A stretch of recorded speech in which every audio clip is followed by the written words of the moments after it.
अस्सलाम वालेकुम, मैं हूं रिजवान अशरफ। जो बाइडन के पास अब बिल्कुल तकरीबन को 2 हफ्ते रह गए हैं और जो बाइडन अब जाने वाले हैं और जो डोनाल्ड ट्रंप है जो सदर मुंतखब हो चुके हैं वो 2 हफ्ते बाद जो है वो सदर बन जाएंगे, सदर का ओहदा संभाल लेंगे, सदर का जाज संभाल लेंगे और हलफ उठा लेंगे।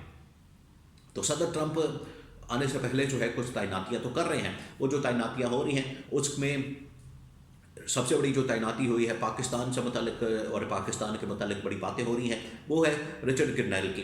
तो रिचर्ड ग्रैनल को तैनात किया गया है। उसने पाकिस्तान के मुतल्लिक, इमरान खान के मुतल्लिक जो ट्वीटें की हैं उसकी वजह से यहाँ पर आग लगी हुई है और समझ नहीं आ रही कि इसको कैसे अब काउंटर किया जाए। काउंटर करने के लिए एक दो तरीके इस्तेमाल किए गए, लोगों को मैदान में उतारने की कोशिश की गई। जिनको उतारा गया वो उल्टा अपने घाटे फेट हो गया, अपने गले पड़ गए हैं। इसके बारे में एक इन्फॉर्मेशन है मेरे पास, खबर है, वो आपके साथ मैं शेयर करता हूँ। दूसरा ये कि क्या ट्रंप इंतजामिया, ट्रंप एडमिनिस्ट्रेशन जो नहीं आ रही है, क्या ये रजीम चेंज ऑपरेशन जो कि उस वक्त बकौल इमरान खान या पीटीआई के जनरल बाजवा और उस वक्त की इस्टेब्लिशमेंट और जो बाइडन के कहने पर किया गया, क्या ये भी रिवर्स हो सकता है? इसको वापस किया जा सकता है, इसको रिवर्स किया जा सकता है? इसके बारे में बहुत अहम तरीन इन्फॉर्मेशन मेरे पास मौजूद है, वो आपके साथ मैं शेयर करता हूँ। सबसे पहले मैं आपको ये बताऊँ कि ये जो रिचर्ड ग्रैनल जिसकी तैनाती हुई है अमेरिका की जानब से, डोनाल्ड ट्रंप की जानब से, यहाँ पर इसके बारे में बड़ी बातें की जा रही हैं। ख्वाजा आसिफ बतौर डिफेंस मिनिस्टर कहते हैं मैं तो इस बंदे को जानता ही। तो ख्वाजा आसिफ को पता चल जाएगा जब ये ओहदा संभाल लेगा, ओहदे के ऊपर बैठ जाएगा, उसकी ट्वीटें, उसकी बातें जो है वो सारी वहाँ पर उसको रिपोर्ट की जा रही हैं, उस तक पहुँच रही हैं कि यहाँ पर लोग तुम्हारे बारे में क्या बातें कर रहे हैं, रिचर्ड ग्रैनल के बारे में या उनके बारे में क्या चीज़ें डिस्कस कर रहे हैं। तो वो हर चीज़ को नोट कर रहा है। अब यहाँ पर मैदान में उतारा गया शहरी रहमान को। शहरी रहमान जिनका ताल्लुक पीपल्स पार्टी से है, उनको उतारा गया और कहा गया, उनको टास्क दिया गया, जिम्मेदारी दी गई, उनकी बड़ी अहम तरीन मुलाकातें करवाई गई पिंडी के अंदर। उनको कहा गया क्योंकि आप इंटरनेशनल लेवल पर जाती हैं, आपका बड़ा एक्सपोजर है, आप बड़ी बातचीत करती हैं, आपका डिप्लोमेटिक भी बड़ा एक्सपोजर है, आप समझती हैं, सिफारती मामलात को भी समझती हैं, डिप्लोमेटिक चीज़ों को भी समझती हैं। तो ये रिचर्ड ग्रैनल एक आया हुआ है, ये हैंडल नहीं हो रहा है इससे, गवर्नमेंट से, हुकूमत से, हुकूमती वज़रा से, मशीरों से, ख्वाजा आसिफ से या तारड़ से या नून लीग के किसी भी बंदे से ये हैंडल नहीं हो रहा, या गवर्नमेंट के किसी बंदे से हैंडल नहीं हो रहा। तो शहरी रहमान को ये टास्क दिया गया कि आप ज़रा हैंडल करें। तो इनको फिर प्रोग्राम के अंदर बैठाया गया, प्रोग्राम इनके लिए लाइन अप किया गया और जैसे ही उनकी जानब से रिचर्ड ग्रैनल को जवाब देने की कोशिश की गई तो उसके बाद फिर उनकी जो चीज़ें हैं, शहरी रहमान ने किस तरीके से एक एनजीओ बना के, एक ऑर्गेनाइजेशन बना के, एक इदारा बना के और यूएस से फंडिंग ली, वहाँ से फंडिंग करवाई, वहाँ से $1 मिलियन इकट्ठे किए, वो सारे डॉक्यूमेंट जो है वो फिर पब्लिक कर दिया गया, लीक कर दिया गया और वो ट्वीटें जो है वो रिचर्ड ग्रैनल ने करना शुरू कर दी। तो ये जो शहरी रहमान को मैदान में उतारा गया, उल्टा गले पड़ गए, वो शहरी रहमान के ही उल्टा गले पड़ गए और शहरी रहमान उसमें उल्टा जो है वो फंस गई। बजाय कि यहाँ पर वो उसका जवाब देती, उसको लताड़ती या उसको रगड़ती या उसका करारा जवाब देती, वो उल्टा जो है डॉक्यूमेंट्स लीक हो गए, बाहर आ गए, उनके अपने सारे खाते खुल गए और वो खुद फंस गई उसमें। ये हाल हुआ। तो ये अब इनको समझ नहीं आ रही। इससे आप ये अंदाज़ा करें कि जो रिचर्ड ग्रैनल की तैनाती, उसके बाद उसकी ट्वीटें, इमरान खान की रिहाई के मतलब बातें, इंटरव्यू और अभी तक जो सारे मामला हैं वो कंट्रोल ही नहीं हो रहा। बंदा यहाँ से साफ़ियों को लॉन्च किया गया, लोगों को लॉन्च किया गया, पार्टीज़ के लोगों को लॉन्च किया गया। नून लीग की तो मुकम्मल फेलियर होगी, नाकामी हो गई कि फेलियर की बात जो है वो पीपल्स पार्टी से मदद ली गई, शहरी रहमान से, वो भी उल्टा गले पड़ गए। तो ये इस वक्त रिचर्ड ग्रैनल इनके घाटे फेट हो चुका है और इनको पता ही नहीं चल रहा कि उसका करना क्या।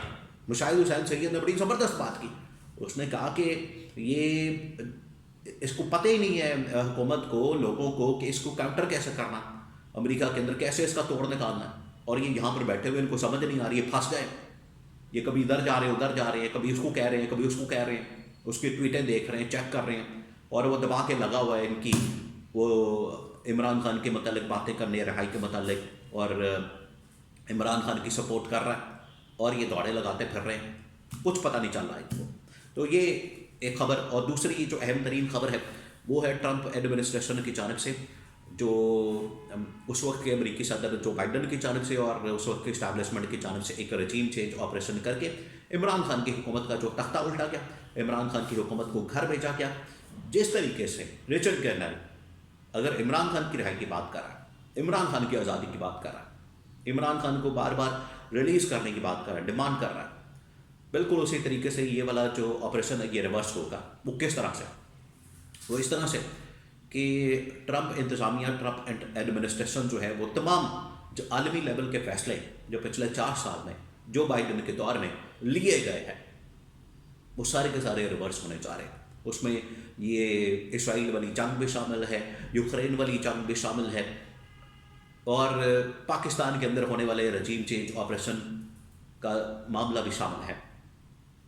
तो ये डोनाल्ड ट्रंप पहले ही इस बात का ऐलान कर चुका है। डोनाल्ड ट्रंप पहले ही कह चुका है कि जितने फैसले या इक़दाम या चीज़ें जो बाइडन की जानिब से की गई वो मैंने आके रिवर्स करने। डोनाल्ड ट्रंप जब इससे पहले आया था तो उसने ये अफ़गानिस्तान के अंदर सारी जंग ख़त्म की जो इससे पहले जारी और सारी रही, जॉर्ज बुश से लेकर बराक ओबामा। तो डोनाल्ड ट्रंप ने आके वो सारे फैसले रिवर्स किए और यहाँ से अपनी फौज को निकाला।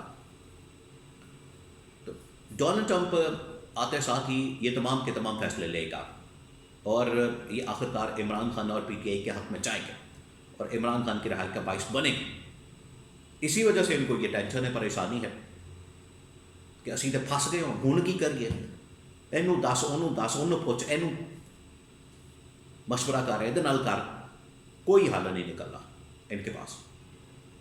क्योंकि यहाँ पर अगर 2 नंबरियाँ करनी हो, यहाँ पर कोई चालाकी और मक्कारी और अय्यारी करनी हो, यहाँ पर इनके खिलाफ कोई आवाज़ उठाए, ट्वीट करे, उठा ले, उस बंदे को उठा ले, गायब कर दें, उसको ले जाएं, उसको समझाएं, उसका सॉफ्टवेयर अपडेट कर दें। तो इधर तो सॉफ्टवेयर नहीं अपडेट हो सकता, इधर तो कुछ नहीं किया जा सकता, इधर तो ये इसको कंट्रोल नहीं किया जा सकता, ना रिचर्ड कर्नेल को और ना उसके बाद डोनाल्ड ट्रंप को।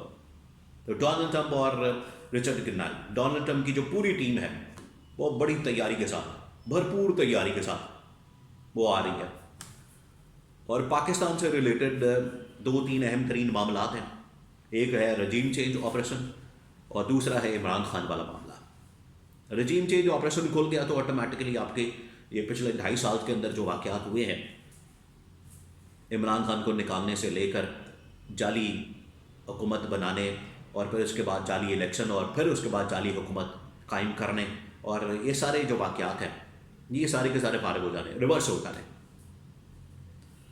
तो इनको अब सर्वाइवल का मसला पड़ गया, इनको अब अपना मसला पड़ गया कि हम तो मारे जाएंगे। इमरान खान की रिहाई की सूरत में या डोनाल्ड ट्रंप के आने की सूरत में इन्होंने बड़ी कोशिश की शुरू में किसी तरह से कोई सेटिंग हो जाए डोनाल्ड ट्रंप के साथ, लेकिन नहीं हुई।